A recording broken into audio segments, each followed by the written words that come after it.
Okay, welcome everyone, and good afternoon. Thanks for those who've stayed from this morning, and welcome to everyone who's just come for the afternoon session. There's some new faces and some familiar faces, so that's good. We did this last year, and it was the first time we did it, and we have more people this year than last year, so that's a good start. Thanks to the MSF for giving us the platform once again. I think without them we wouldn't do this because we're not very organised as a bunch of people, but here we are. There's been some excellent presentations this morning already, and I know that's going to continue throughout the afternoon. We've got a pretty good agenda covering marine safety operations, past projects, new technology, we have a market outlook, and we have some updates on guidance and rules from DMV. So hopefully something for everyone. And if that's not enough to keep you to the end of the day, Delmar have kindly put on a free bar upstairs, so thank you, Delmar. So that's from 5 o'clock till 3 minutes past 5, they've agreed to do that. So I'll hopefully see you there. Unfortunately, we have seen a decline in activity levels in the UK over the last 12 to 18 months, but fortunately the global market's looking very buoyant.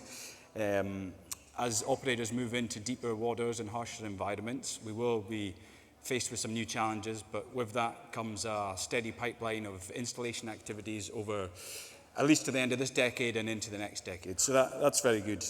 We're looking at markets in Brazil, West Africa, Guyana, Suriname, a lot of places we haven't been before, and maybe some that we have. So that's really good. Of course, there is the ever-anticipated floating wind market. Maybe some differing opinions in the room on the reality of that prospect, but I'm in the positive side of that conversation. I think it's going to be the next big thing, particularly for us here in the anch handling community. It's where it's our natural progression, if you like. The UK's political landscape, that's been a bit of a contentious subject in the industry. With projects, as we look ahead at projects like Rosebank, Cambo and Jackdaw, they'll all be hugely important for everyone in the room, so it's good to see a bit of momentum, particularly on the Rosebank side. We're seeing some news of that kicking off, even if maybe the permitry is not in place, but the vessels are moving, which is a good sign. These kind of projects, specifically for the anchor handling community, that's going to help sustain the high-end capabilities of the fleet we have here in the North Sea. We've always been known to be the creme de la creme, or certainly in my view anyway, of anchor handling. It has shifted away from the UK over to Norway, but we do share a pool of anchor handlers. A lot of the contractors, towmasters, marine reps, some of which are in the room today, which is good to see. So we've got a lot of capabilities, and we want to keep them. We need the work to keep them. So hopefully we see some positive news going forward.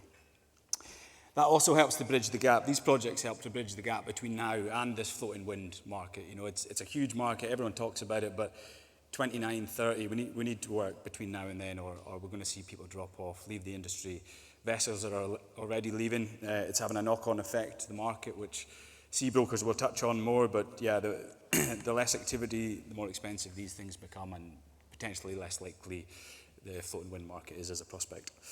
So with all that in mind, one of our key goals as the Anchor Handling Committee is to ensure that Aberdeen continues to be recognised as a centre of excellence and knowledge and expertise, not just in the anchor handling side of things, but in offshore in general. So we need to continue to apply that here locally and overseas is where the work goes. So unlike Alex Morton, I'm not a natural stageman. He could stay up here forever, but that's enough from me. And I'll pass over to our first speaker of the day,